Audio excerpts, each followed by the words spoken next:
is totally wrong, isn't it? You weren't involved in that job at all, right? Oh, come on. Hey, Sarah. You know it too, right? I know. But if the COO accuses Ryan and he admits it, there's nothing more we can do.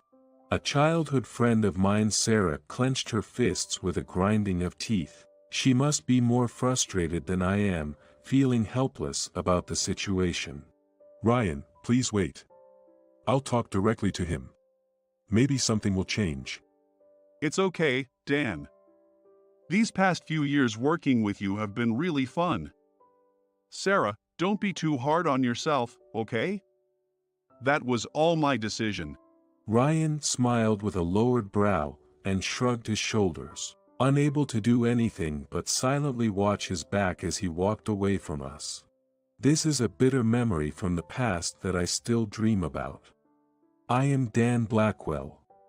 I'm working in sales at a trading company. The days of being called a newcomer are long gone, and I've gotten to the point where I can handle my work reasonably well. As another fiscal year comes around, a few new employees have arrived. This year, I've been tasked with training the new employees, but honestly, I feel like quitting. The reason lies with one of the new employees I'm supposed to train. Her name is Maggie Williams. At first, she seemed like she wouldn't be a problem, but as soon as I started to teach her office work, her attitude completely changed. I'm really not interested in doing such mundane work. And don't ask me to make coffee just because I'm a new employee, okay? Can you let me go on sales calls right away? Staring at her as she said so with a sullen face, I was taken aback for a moment. Noticing that the other employees were holding their breath and watching, I cleared my throat and spoke up. Well, Maggie, this is a path that everyone goes through. We start with office work to get to know our clients. Then gradually, we'll have you join us on sales calls, okay? That's what I'm saying. I don't need that. I can get contracts without doing all that groundwork. Let me go on sales calls right away. Don't make me say it twice. Although she was adamant despite my attempts to persuade her, I managed to get her to do some data entry that day. However, she showed no enthusiasm, often switching to her smartphone after a brief attempt at work. When I pointed it out and asked her to take her job seriously, she glared at me with annoyance. The other employees looked uneasily our way every time I had to reprimand her. There was a reason the atmosphere froze whenever she became upset. Maggie is the daughter of the COO, John Williams. Moreover, it seems John dotes on her, having arranged her employment through connections after her job search was unsuccessful. It might have been okay if the executive was a decent person. But in reality, despite not being capable, he seemed to have climbed the corporate ladder by stepping on others. He only thinks of his own benefit, readily blaming others for his mistakes. I feel many have left the company because of him, but without solid proof, he continues to act arrogantly. On Maggie's first day, he came to the sales department and asked us to take good care of his daughter. Although he was smiling, it felt like a threat if anything happened to her. Thus, the sales department staff are quite nervous around Maggie. However, since I've been assigned to guide her, I can't just comply with her demands out of fear of the executive. Doing so would only cause problems for her later on. Moreover, if she were to go on sales calls unprepared, it could inconvenience our clients. With that in mind, I strictly told her what was unacceptable. Even though she continued to complain about mundane tasks, I never allowed her to go on sales calls. I've been assigning data entry and document organization tasks to get her familiar with our clients, but she insists she doesn't need to and refuses to take her work seriously. Every time I see her slacking off on her phone, I don't let it slide and continue to remind her. One day, after the back and forth, Maggie finally snapped with her face turning red with anger. Hey, how much longer are you going to make me do this? I told you I can do it. If you keep pestering me, I'll tell my dad. Whether you can do it or not isn't the point right now. You can't make proper attitude with me, your mentor. I can't send you out on sales if there's a risk you'll disrespect our clients. If you want to go out on sales so badly, then seriously complete the tasks you're given and show me that you can. I replied calmly. She gritted her teeth and stormed out of the floor. Probably she headed to her father, the COO John. Colleagues around me asked if I was okay, but showing fear wasn't an option. I reassured them and went back to work until Maggie returned after lunch, predictably bringing John with her. Are you Dan? My daughter seems to be under your care a lot, but why won't you let her go on sales? He demanded with an intimidating smile. I also responded with a smile. Hi, Mr. Williams.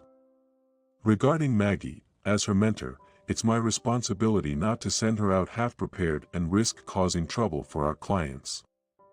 Of course, I'll support her in any situation, but ultimately, she has to take responsibility.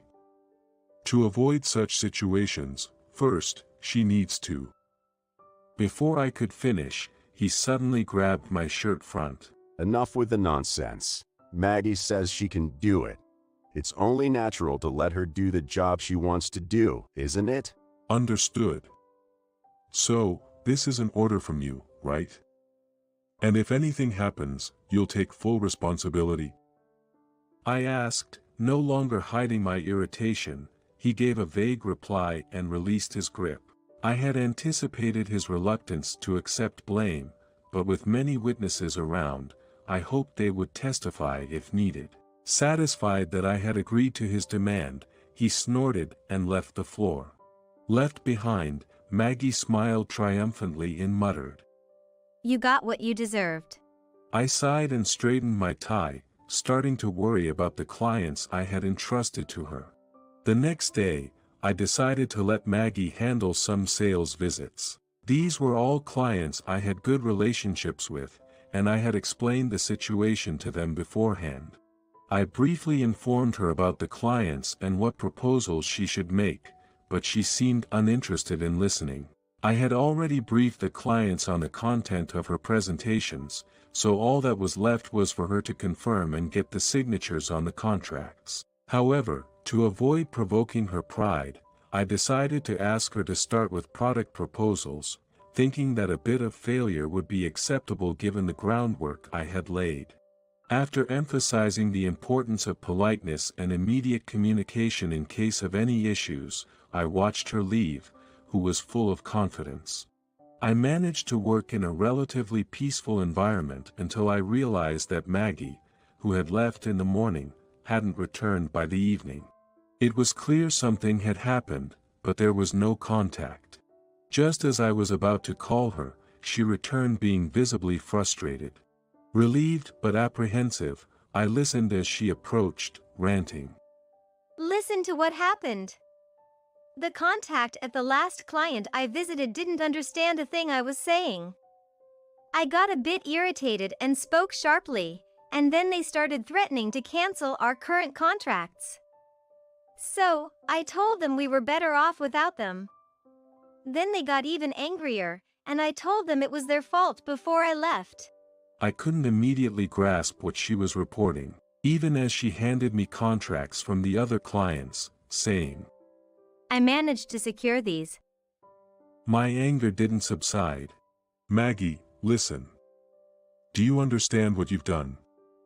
The clients you visited today were originally my responsibility. They are all understanding and wouldn't normally react like that. I need to hear the full story, but it's clear there's a reason that happened. No one works alone here, you know. Your selfish actions could jeopardize everyone's livelihood. We all bear that responsibility, working hard every day. And what about you?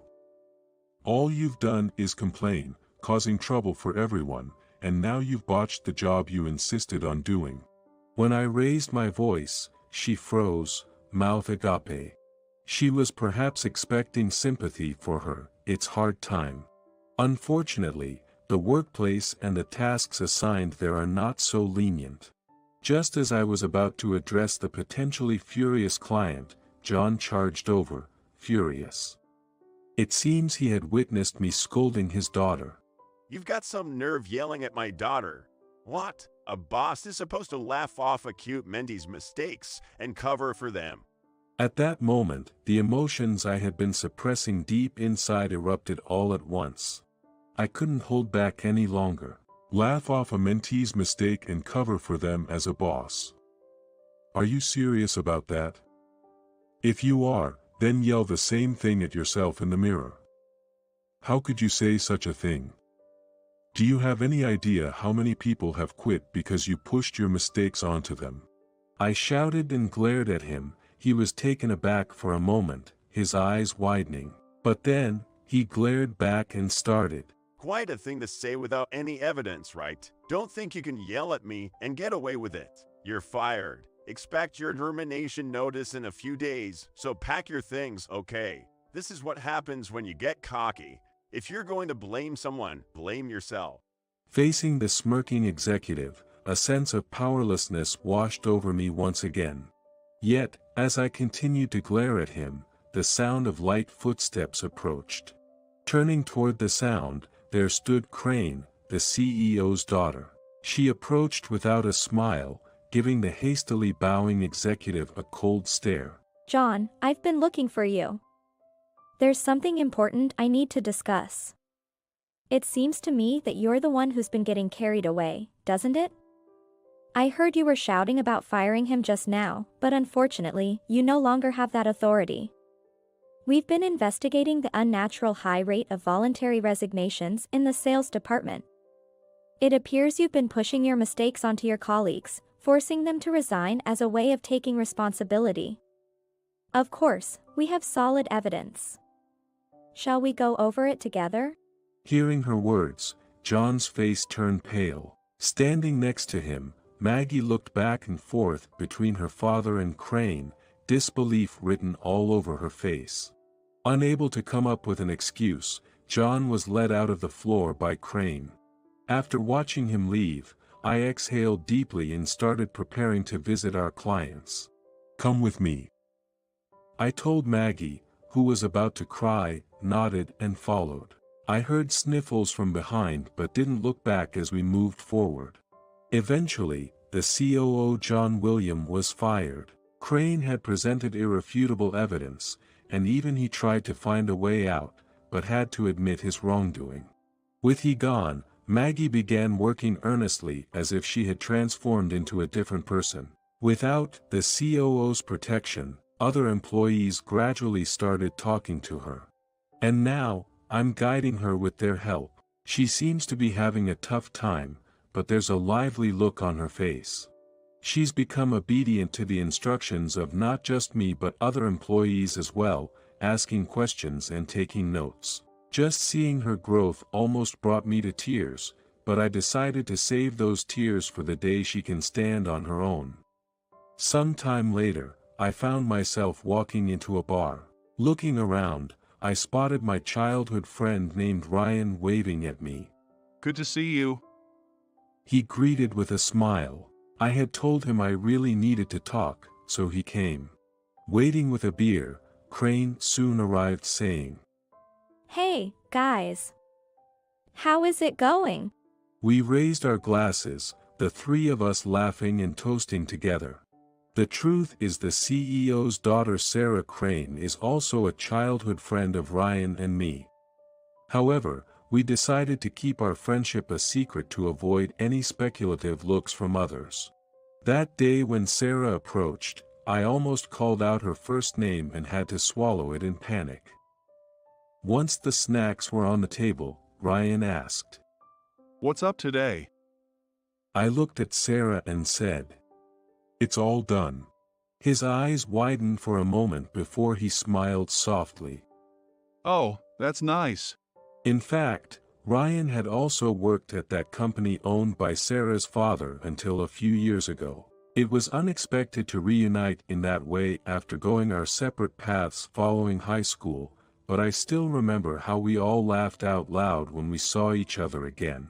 Sarah had been studying business management to take over her father's position, so she wasn't seen much around the company. However, being assigned to the same sales department as Ryan meant we saw each other daily and worked together on tasks. With Ryan, it felt like any difficult task could be tackled. But one day, Ryan suddenly announced he was quitting the company. At that time, he didn't share anything with me, leaving me no choice but to silently see him off. After settling into a new job at an IT company, he got in touch and we arranged to meet up after a long time. That's when he finally told me what had happened back then. Apparently, the COO John was concerned about rumors of his incompetence and wanted to prove he could handle sales. Despite Ryan's attempts to stop him, John confidently went to negotiate with a major company, only to be completely outmaneuvered and return with a contract that resulted in losses. Ryan knew about John's sales trip, and unfortunately discovered the contract first. After carefully explaining the severity of the situation, Ryan ended up being blamed for it. Fearing that struggling might drag other employees into the mess, he decided to resign in order to take responsibility for the loss-making contract. I immediately shared that story with Sarah. Since Ryan's resignation, she had been looking for a way to expose John's misdeeds, which seemed to be a constant source of dark rumors. Not being able to do anything for Ryan back then must have been a shock for her. She then reached out to Ryan, asking for his help, to gather evidence for the case that led to the forced resignations, which was the trump card used to confront the executive. Sarah, you always goes to extremes, right? It's been years since I left the company. You should just leave me be. There's no way I could just leave it be. You think I could stay silent when my dear childhood friend gets caught up in something like that? I'm not that sweet of a girl, you know? Besides, as the future president, I wanted to rid the company of such a harmful man as soon as possible. Well, anyway, this wraps up one issue. We can go back to being just childhood friends now, right? As I muttered, Ryan and Sarah started laughing out loud. Confused, I snapped at them, and they tried to hold back their laughter before speaking up. You know, I never thought I'd hear you say something so modest. Have you always thought that way? You're surprisingly sweet. While glaring at Sarah's teasing laughter, Ryan suddenly called my name. What? I turned, and he pressed his fist against my chest. Must have caused you a lot of worries because of me, right? Don't worry, Dan. Nothing has changed between us. We're the same as when we used to run around every after school, and it's not going to change. Let's keep laughing together like idiots forever. His words nearly brought tears to my eyes, but I held them back and smiled just as widely. Ryan and Sarah then raised their beer-filled mugs again. Cheers. We clinked our mugs together, laughing, and I felt my heart fill with happiness. I took another swig of my beer, engraving the smiles of my dear childhood friends in my memory.